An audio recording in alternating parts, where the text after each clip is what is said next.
안녕하십니까. 이번 발표를 맡게 된 박사과정 천혜란입니다.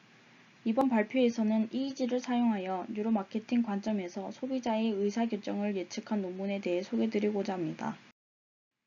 첫 번째 논문은 Computational Intelligence and Neuroscience지에 2022년 3월 게재된 논문으로 해당 저널의 임팩트 팩터는 3.120입니다. 해당 논문은 여러 자동차 중에서 전기차를 선택했을 때 뉴로사이언스 관점에서 소비자의 선호도를 평가한 논문으로 이전 논문에서 사용하지 않은 새로운 피처를 사용하여 선택하게 되었습니다. 본 연구는 전기자동차와 비전기자동차의 외관과 속성 사이의 균형을 맞출 때 소비자의 뇌파신호 분석을 통한 의사결정 과정에 초점을 맞추고 전기 및 비전기차의 감성적, 주의적 자극에 대한 소비자의 셀프 리포트 응답과 EEG 기반의 응답을 비교하고자 합니다.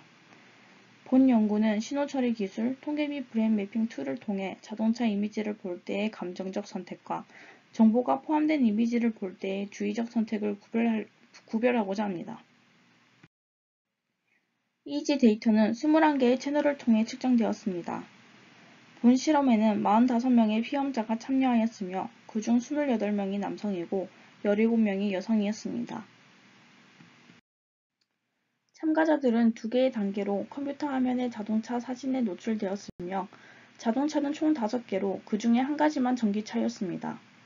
실험의 첫 번째 단계에서는 피험자들을 정서적으로 자극하기 위해 다양한 자동차 이미지를 화면에 표시하였고 실험의 두 번째 단계에서는 피험자들을 주기적으로 자극하기 위해 다양한 자동차와 해당 사양의 이미지를 화면에 표시하였습니다. 각 자극 단계 다음에는 참가자가 선택을 할 수 있도록 모든 자동차를 동일한 관점에서 보여주는 의사결정 슬라이드가 이어졌습니다. 이 단계에서 참가자들은 제시된 5개의 자동차 중에서 선호하는 자동차를 선택하도록 요청받았으며 그 중 하나만 전기자동차였습니다. 참가자의 선택은 각 옵션에 지정된 5개의 문자 중 하나를 눌러 기록되었습니다. 색상이 차량 선택에 미치는 영향을 제거하고 인지나 긍정적 감정에 대한 색상 효과의 오염을 방지하기 위해 모든 차량의 색상을 흰색으로 설정하였습니다. 좀 더 자세히 설명드리자면 첫 번째 단계는 그림의 A에 해당하며 서로 다른 관점에서 본 3개의 자동차 이미지가 포함되어 있습니다. 이와 같이 5개의 서로 다른 자동차가 아무런 정보 없이 4초 동안 표시됩니다. 두 번째 단계는 그림의 B에 해당되며 각 사진이 해당 자동차의 두드러진 특성에 대한 정보를 제공하도록 설명을 포함하였으며 총 8초간 제시되었습니다. 각 단계에서 의사결정을 기다리는 시간은 그림 C를 5초간 보여주며 지속되었습니다. 테스트 후 각 참가자는 자신이 좋아하는 것과 선호하는 것에 대한 몇 가지 질문에 응답을 하였습니다. 측정된 데이터는 아이 무브먼트나 머스큘러 액티비티에 의해 생성된 아티팩트 및 외부 아티팩트를 제거하기 위해 ICL을 사용하였으며 파워 스펙트럴 덴시티, 코히어런스를 추출하였습니다. 코히어런스는 펑셔널 코르티코-코르티컬 커넥션을 나타내는 어실레이션 생성의 유사성을 의미합니다. 이 분석을 통해 특정 EEG 주파수 범위에서의 다양한 피질 영역에서 시간적으로 얼마나 동시에 발생하였는지와 오실레이션의 인페이즈, 즉 동이상 패턴을 추정할 수 있습니다. 간단하게 말해서 두 신호 간의 동기화된 정도를 의미합니다. 0에서 1 사이의 값으로 표현되며 1에 가까울수록 두 신호의 연결성이 강하다고 볼 수 있습니다. 이렇게 다양한 피처를 추출하고 나서 여러 통계 분석을 진행하였습니다. 아래의 표는 이 연구의 테스트 참가자의 선택을 보여줍니다. 참가자들은 전기차 선택 그리고 비선택에 따라 A그룹과 B그룹으로 배정되었으며 각 그룹에서 셀프 레포트에 따라 이모셔널 기반과 어텐셔널 기반의 두 그룹으로 다시 세분화되었습니다. 즉, 전기차를 선호하는 이유와 선호하지 않는 이유를 묻는 설문 항목에 대한 답변을 바탕으로 피험자를 이들 그룹으로 나누었습니다. 이모셔널의 경우 선택의 기준이 외부적인 요인에 있는 경우이고 어텐셔널의 경우는 자동차의 정보에 의해 결정한 경우를 의미합니다. 또한 표의 가장 아래에서 자동차의 정보를 알려주는 두 번째 단계에서 선택을 바꾼 피험자의 수를 나타내었습니다. 해당 값을 통해 전기 또는 비전기 자동차의 선택과 두 번째 단계에서 주어진 정보의 유용성 사이의 연관성을 평가할 수 있으며 통계적으로 유의미하게 나타나 자동차 사양에 대한 지식이 참가자의 선택에 중요한 영향을 미친다는 것을 알 수 있습니다. 우측의 그림은 전기 자동차를 선택하지 않은 이유를 보여주며 그림의 표기가 잘못되어 있는 여기 디slike가 표기가 잘못되어 있는 것 같은데 전기차를 선택하지 않은 가장 큰 이유는 미적 요인으로 전기차를 선택하지 않는 사람의 62%가 싫다고 답하였습니다. 아래의 그림은 3개의 주파수 대역과 4개의 단계에서의 PSD 추정치를 보여줍니다.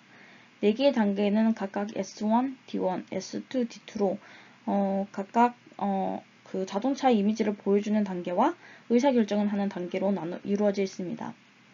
PSD 분석은 델타, 세타, 알파, 베타, 홀밴드에 대해 수행되었는데요. 그럼에도 그림에서 세타, 알파 영역만 나타낸 이유는 어텐셔널 자극인 S2에 대한 PSD가 알파와 세타 대역에서만 유의미하게 증가했기 때문입니다. 알파 밴드의 경우 감정 기반, 이모셔널 기반 자극인 S1 단계의 프론털 영역에서 더 높은 활동을 하는 반면 어텐셔널 기반 자극인 S2 단계에서는 페리어털 영역에서 더 높은 활동을 하는 것을 확인할 수 있습니다. 반면에 세타 대역에서는 어텐셔널 기반 자극에서 더 많은 활동을 하는 것을 확인할 수 있었습니다. 또한 선택 단계인 D1과 D2는 프론탈 영역과 오시피털 영역에서 활성화된 것을 볼 수 있는데요. 이 영역은 정보 처리와 시각 영역이므로 해당 영역에서의 더 높은 활성화는 더 높은 수준의 선호도와 관련될 수 있는 것으로 해석할 수 있습니다. 아래의 그림은 두 자극과 두 결정 조건 사이의 PSD 차이의 t값을 나타냅니다. 어텐셔널 기반 자극과 이모셔널 기반 자극, 즉 S2와 S1, 그리고 어텐셔널 기반 자극 후 내린 결정과 이모셔널 기반 자극 후 내린 결정, 즉 D2와 D1을 통계적으로 비교하였으며 자극 S1과 S2를 비교하면 라이트 프론털 영역에서 유의미한 세타 액티비티를 확인할 수 있으며 센트럴 영역에서 알파 액티비티를 확인할 수 있습니다. 홀밴드에서는 S1과 S2 자극에 따른 유의미한 활동 차이는 보이지 않았습니다. 전체적으로 알파 밴드가 세타 밴드에 비해 좀 더 유의미한 결과를 나타내어 알파 밴드가 이모셔널 기반 자극 및 의사결정보다 어텐셔널 기반 자극 및 의사결정을 더 잘 대조할 수 있다고 판단하였습니다. 다음으로 피질 영역 간의 펑셔널 커플링을 측정하기 위해 코이런스 피처가 계산되었습니다. 이전 테스트에서 얻은 결과를 바탕으로 알파 주파수 대역을 가장 구별이 잘 되는 주파수 대역으로 선택하였습니다. 전체 21개의 채널 중 13개의 채널만을 분석에 사용하였습니다. 채널 선택의 기준은 더 높은 파워 액티비티와 프론털 페리어털 그리고 오시피털 영역이 감정, 주의 및 의사결정 인지와 관련이 되어 있다는 가설을 기반으로 설정하였습니다. 코이런스 계수를 나타내기 위해 다양한 색상과 두께를 사용하여 여러 전극 사이의 연결을 나타내고자 하였으며 S1, S2, D1, D2 총 4가지의 조건에 대해 그려졌습니다. 그 결과 S2에서 프론탈과 센트럴 페리어털 영역에서 코이런트 오실레이션을 확인할 수 있었으며 피험자가 제품 사양에 집중했을 때 나타났다고 볼 수 있습니다. 반면에 FZ와 FP2의 전극과 D2의 페리어털 영역에서 코이런트 오실레이션을 확인할 수 있었는데 이는 피험자가 기억에서 정보를 검색하려고 할 때 커플링을 나타냅니다. 또한 이모셔널 기반 신경활동에 대한 오시피털과 프론탈 간의 연결은 시각과 선호도의 일관된 연관성을 반영할 수 있습니다. 추가 분석을 위한 커플링 패턴의 차이를 확인하기 위해 그룹 간 브레인 액티비티를 비교하고 분석하였습니다. 앞서 설명드렸듯이 그룹 A는 전기차를 선택한 그룹 B는 전기차를 선택하지 않은 그룹입니다. 각 그룹의 모든 피험자에 대한 채널 쌍벽 코이런스 값을 계산하고 통계 분석을 통해 그룹 평균 간의 유의미한 차이를 확인하였습니다. 센트럴 페리얼털 영역의 CZ, PZ 채널과 센트럴 프론털 영역의 CZ, FP2 채널에서 그룹 간의 유의미한 차이를 확인할 수 있었습니다. 이는 전기자동차를 선택한 그룹 A는 전기자동차를 선호하지 않은 그룹 B에 비해 센트럴 페리어털, 프론털 영역 사이의 주파수 스펙트럼의 코이런스 또는 커플링 정도가 더 높다는 것을 의미합니다. 전반적으로 A 그룹 구성원의 코이런스가 높을수록 시각적 주의력, 판단력, 그리고 정보 처리가 매우 활성화되었음을 의미합니다.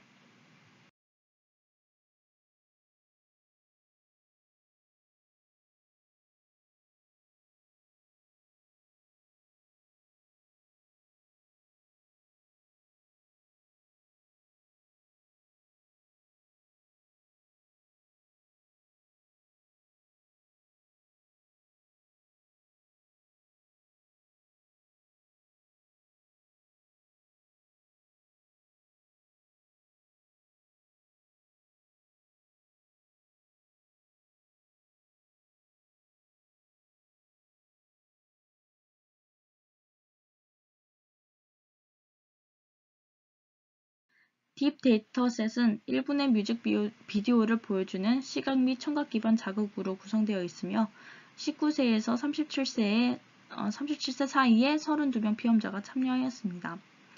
피험자별로 40개의 뮤직비디오를 보게 되어 총 1280개의 트라이얼로 구성되어 있으며 EEG는 32채널을 통해 측정되었습니다. 각 참가자는 SAM을 사용하여 어라우절, 베일런스, 도미넌스의 척도를 기반으로 40개의 뮤직비디오에 대한 자신의 감정적 반응을 평가하였습니다. 본 연구에서는 선호도의 지표로 베일런스를 사용하였으며 그라운드 트루스를 설정하기 위해 딥 자체 평가 보고서를 사용하여 베일런스에 대한 9점 척도를 기반으로 선호도 상태를 식별하였습니다. 베일런스 등급이 1에서 5 사이인 경우 로우 베일런스, 베일런스 등급이 6과 9 사이인 경우 하이 베일런스로 분류하였으며 로우 베일런스는 언플리전트, 하이 베일런스는 플리전트 상태를 나타냅니다. 본 논문에서는 딥 데이터베이스에서 사전 처리된 EEG 데이터셋을 사용하였습니다. 128Hz의 샘플링 속도로 다운 샘플링 후 4에서 45Hz 범위의 밴드패스 필터를 사용하였습니다. 유즈 아티팩트는 블라인드 소스 분리 방법을 사용하여 제거되었습니다. 데이터는 60조 트라이얼로 분할되었고 채널 셀렉션 단계를 통해 관심 있는 채널인 FZ, AF4, AF4, AF3, F4 그리고 F3만 유지하였습니다. 각 EEG 신호를 세타, 알파, 베타, 그리고 감마의 4가지 주파수 대역으로 나누어 PSD를 계산하였습니다. 본 연구에서는 선호도의 척도로 베일런스를 선택하였는데 아래의 그림은 서로 다른 주파수 대역의 파워와 베일런스 간의 평균 코릴레이션을 나타내며 특히 강조 표시된 전극은 베일런스와 상당한 코릴레이션이 있는 것을 의미합니다. 딥 데이터셋에서 아래의 그림과 같이 베일런스와 EEG 주파수 대역 간에 높은 상관관계가 있는 것을 확인할 수 있습니다. 베일런스의 증가는 알파의 스펙트럴 덴시티의 증가로 이어졌으며 이는 선행 연구의 결과와 일치한다고 합니다. 다른 베일런스 방정식을 적용하고 딥 자체 평가 베일런스와의 관계를 조사하고자 하였으며 따라서 베일런스 계산을 위해 딥 데이터에서 추출한 알파 및 베타 대역의 파워를 사용하고 FZ, AF3, F3, AF4 그리고 F4 전극만 고려하였습니다. 본 논문의 저자가 작성한 이전 논문에서 설명된 4가지의 방정식을 사용하여 베일런스 값을 계산하였습니다. DNN은 각 레이어가 입력 데이터의 선형 변환을 적용하는 결합된 뉴런 레이어로 구성된 모델로 본 연구에서는 DNN 분류기를 제한하고 그 성능을 KNN 그리고 랜덤 포레스트 등의 분류기와 비교하고자 하였습니다. 먼저 추출된 특징을 미니멈 맥시멈 노멀리제이션을 사용하여 정규화한 후 DNN 분류기에 입력하였습니다. DNN 네트워크는 렐루를 포함하는 3개의 히든 레이어가 있는 신경망으로 히든 레이어의 드랍아웃은 0.05로 설정하였습니다. 네트워크가 오버피팅 되기 시작하면 네트워크 훈련이 중지되었으며 데이터셋에 있는 데이터 샘플의 약 20%는 테스트셋에서 사용되었습니다. 기타 파라미터는 아래와 같습니다. DNN 랜덤 포레스트, KNN 및 SVN과 같은 다양한 분류 알고리즘을 사용하여 플리전트 또는 언플리전트의 선호도 상태를 예측하고자 하였습니다. 분류 알고리즘의 성능을 평가하기 위해 트레이닝과 테스트를 일정 비율로 나누는 홀드아웃, K-폴드 크로스 밸리데이션 및 리브 원아웃 크로스 밸리데이션과 같은 다양한 크로스 밸리데이션 방법을 사용하였습니다. 아래의 표는 각 크로스 밸리데이션 방법에 대한 DNN, 랜덤 포레스트, KNN, SVM의 정확도 결과를 보여줍니다. 리브워너 크로스 밸리데이션에서는 랜덤 포레스트가 90%의 최고 정확도 결과에 도달한 반면 DNN은 홀드아웃 밸리데이션 방법에서 93%로 랜덤 포레스트와 유사한 결과에 도달했습니다. K-폴드 크로스 밸리데이션 방법에서는 KNN이 K를 10과 20으로 각각 설정했을 때 각 90과 91%의 최고 정확도 결과를 얻을 수 있었습니다.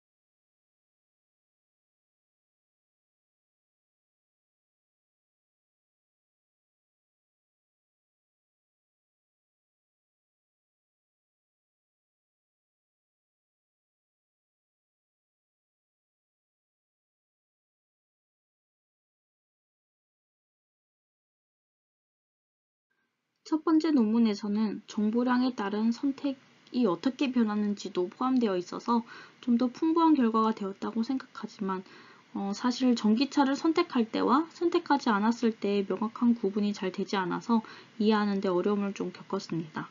두 번째 논문 같은 경우에는 측정은 어라울절도 함께 측정을 하였는데 밸런스에 대한 결과만 있어서 다소 아쉬웠습니다. 하지만 첫 번째 논문에서 코이런스 피처를 사용하였는데 현재 연구하고 있는 데이터에 커넥티비티와는 별개로 코이런스를 피처로 적용해 볼 수 있을 것으로 생각하며 분류를 진행할 때에도 PSD, 커넥티비티, 어라우절, 베일런스 등 다양한 지표를 사용해 볼 수 있을 것으로 생각됩니다. 이상으로 제 발표를 모두 마치도록 하겠습니다. 감사합니다.